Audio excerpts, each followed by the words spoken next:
श्री गुरुदेवाय नमः। प्रिय बंधुओं, ये श्रावण महीना हिंदुओं के हिंदू वर्ष का 5वां महीना होता है। इस मास की अनेकों विशेषताओं में एक विशेषता यह है कि ये पृथ्वी को हरियाली प्रदान करता है। ज्येष्ठ में जो तपन उत्पन्न होती है उसे शांत करता है और यह हरियाली व शीतलता प्रदान करने वाला महीना है। इस महीने में श्रावण युक्त पूर्णिमा होने के कारण इस महीने का नाम श्रावण रखा गया है।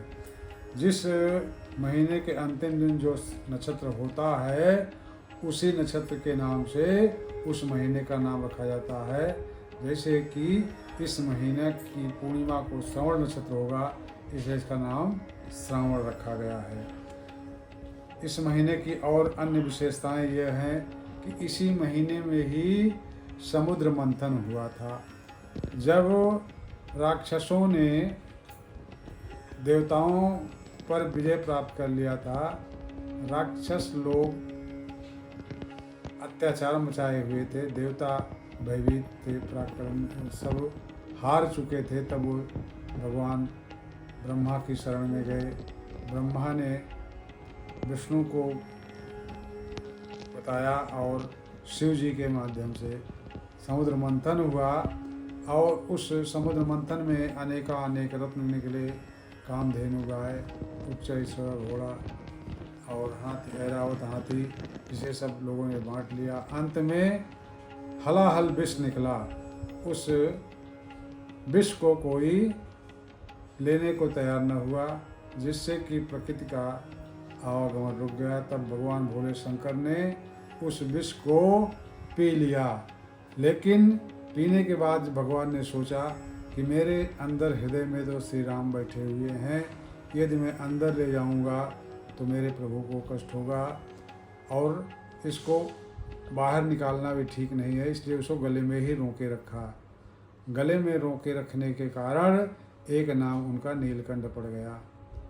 अब चूंकि इतनी गर्मी, इतना ताप होता है विश्व में, उस ताप को दूर करने के लिए वर्षा ऋतु ने भोलेनाथ के ऊपर बरसात किया। इसी से इस श्रावण महीने में भोलेनाथ को जल चढ़ाने का विधान है। जल चढ़ाया जाता है, अभिषेक किया जाता है।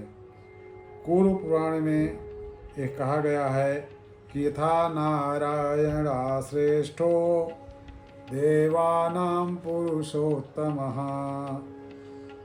यथे अवरणां गिरिशा थानानां च तद उत्तमम्। अर्थात भगवान शिव को श्रेष्ठ विनायक ईश्वर रूप में, भगवान के रूप में प्रतिष्ठित किया गया है।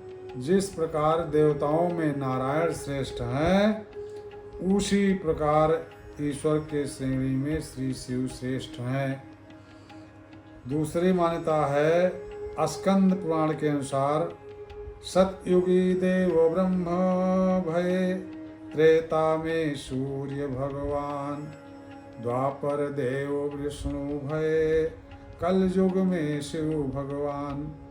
अर्थात सतयुग में ब्रह्मा जी देव थे, त्रेता में सूर्य भगवान अत्यधिक पूजनीय थे, द्वापर में विष्णु भगवान की महिमा थी, कलयुग में शिव भगवान पूजनीय तथा संचालक हैं। इस प्रकार देव और ईश्वर दोनों का यह महीना है। इस महीने में देव व ईश्वर दोनों ही शिव हैं, इसलिए श्रावण का महीना शिव को समर्पित है। दूसरा कारण यह है, इस महीने में सृष्टि के संचालक, सृष्टिकर्ता, नियंता भगवान विष्णु वो शयन में चले जाते हैं, तो संपूर्ण सृष्टि की देखरेख भोलेनाथ शिव ही करते हैं। देव और ईश्वर दोनों शिव का होने से शिव इस मास में वरदान देने के लिए विवश होते हैं। अन्य महीने देवताओं के अधीन होने से देवता आशीर्वाद देते हैं, परंतु इस महीने में ऐसा नहीं है। इस महीने में देव व ईश्वर दोनों ही आशीर्वाद देते हैं। अब हम अपने श्रोताओं को बताते हैं कि श्रावण में क्या करना चाहिए और क्या नहीं करना चाहिए। श्रावण मास में शिव की आराधना करनी चाहिए, उपासना पूजा अर्चना करें, बेल पत्र आक धतूरा भोग आदि दर्पण करें। बिल्व पत्र का सबसे महत्व है।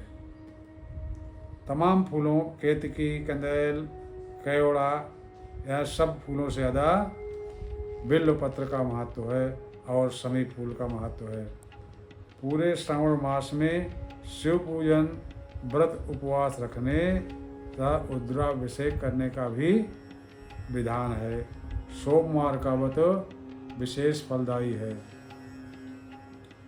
प्रदोष व्रत करने का श्रावण मास में अत्यधिक महत्व है। श्रावण में शिवरात्रि वाले दिन भी शिव जी का पूजन करने से विशेष आशीर्वाद प्राप्त होता है।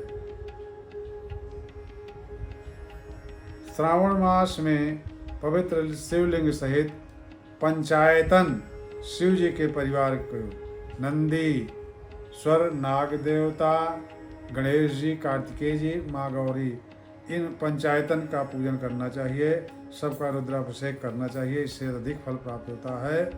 रुद्राभिषेक में 11 ब्राह्मण होने चाहिए। रुद्राष्टोध्याय का पाठ अवश्य होना चाहिए, क्योंकि 5 तत्वों से ही हमारा शरीर बनता है। क्षिति, जल, पावक, गगन, समीरा, इन्हीं 5 तत्वों से हमारा शरीर बनता है। इन मास में 5 तत्व उपस्थित होते हैं तथा आपस में मिलते हैं। कौन कौन तत्व हैं? जल तत्व जो है, पानी का तत्व जो है वो गणेश जी होते हैं। देवी ये अग्नि तत्व हैं। शिव जो है पृथ्वी तत्व हैं और भगवान विष्णु वायु तत्व हैं तथा सूर्य जो है ये आकाश तत्व है। भगवान सूर्य आकाश तत्व हैं। आकाश में बादल जो है वो अग्नि देवी तत्व के माध्यम से, जल तत्व गणेश जी को बादल में भरकर, वायु तत्व श्री विष्णु जी के माध्यम से पृथ्वी तत्व को सिंचित करते हैं। इसलिए जो मनुष्य पार्थिव शिवलिंग सहित शिव पंचायतन पर 11 व कम से कम 5 ब्राह्मणों के द्वारा रुद्राभिषेक कराता है, वह मनुष्य इन पंचदेवों के मिलने वाले पुण्य को प्राप्त करता है। श्रावण मास में प्रत्येक दिन का अपना विशेष महत्व है। श्रावण मास में शिववास का विचार नहीं किया जाता। अन्य महीनों में यदि रुद्राभिषेक किया जाता है तो देखा जाता है कि शिव का वास है कि नहीं, उसमें अग्निवास है कि नहीं, सब कुछ देखा जाता है। लेकिन इस महीने में न तो शिववास देखा जाता है और न अग्निवास देखा जाता है, क्योंकि यह महीना पूर्णतया शिव जी का ही होता है। विभिन्न कामनाओं की पूर्ति हेतु विभिन्न द्रव्यों से रुद्राभिषेक करने का विधान दिया गया है। श्रावण मास में मंगला गौरी का भी व्रत किया जाता है। श्रावण मास में रुद्रावतार हनुमान जी को चमेली के तेल से अभिषेक करने का भी विधान है। और आप इस महीने में हनुमान चालीसा, संकट मोचन बजरंग बाण, सुंदरकांड, हनुमान बाहुक, पंचमुखी स्तोत्रादि से अभिषेक करके प्रत्येक मंगलवार या एक मंगलवार को कर सकते हैं। स्तोत्रादि से श्रावणी कर्म करें, ब्राह्मण देव श्रावणी कर्म करें। और श्रावण मास में हमको क्या नहीं करना चाहिए अब हम ये बताएंगे। श्रावण मास में हरी सब्जियों का सेवन नहीं करना चाहिए, पत्तेदार सब्जियों को नहीं खाना चाहिए। श्रावण महीने में दूध भी नहीं पीना चाहिए। दूध से बने पदार्थों का सेवन कर सकते हैं। शिव पूजा में हल्दी का प्रयोग नहीं करना चाहिए। किसी भी व्यक्ति की, प्राणी की, जीव की निंदा नहीं करनी चाहिए और अभक्षणीय वस्तुओं का प्रयोग नहीं करना चाहिए। गरीबों को भोजन कराना चाहिए, बहनों को अपमानित न करें। श्रावण कृष्णा द्वितीया, श्रावण कृष्णा तृतीया श्रावण शुक्ल द्वितीया और श्रावण शुक्ल तृतीया तथा उत्तराखाड़ा श्रवण नक्षत्र में कोई नया कार्य प्रारंभ नहीं करना चाहिए, क्योंकि ये शून्य संज्ञक हैं। श्रावण मास में प्रतिदिन शिव पूजन, सोमवार प्रदोष व्रत, मंगलवार को हनुमान जी का रुद्राभिषेक के साथ साथ प्रति मंगलवार मंगला गौरी पूजन आदि तो होते ही हैं। साथ में हरियाली अमावस्या, हरियाली तीज, नाग पंचमी, श्रावणी, रक्षाबंधन आदि प्रमुख त्यौहार आते हैं। प्रत्येक महीने के तिथियों में कौन कौन सी तिथियां शुभ हैं? इनमें नंदा, भद्रा, जया ये 3 तिथियां हर काम में शुभ युक्त मानी जाती हैं। और रिक्ता एवं पूर्णा इन तिथियों को रिक्ता को कोई कार्य नहीं करना चाहिए। यह रिक्ता तिथि है चतुर्थी, दोनों पक्षों की चतुर्थी, नवमी और चतुर्दशी, इस तिथि को कोई कार्य नहीं करना चाहिए। बाकी नंदा, भद्रा, जया और पूर्णा तिथियों को कार्य करने चाहिए। बोलिए सच्चिदानंद भगवान की जय। ओम नमः शिवाय, ओम नमः शिवाय, ओम नमः शिवाय।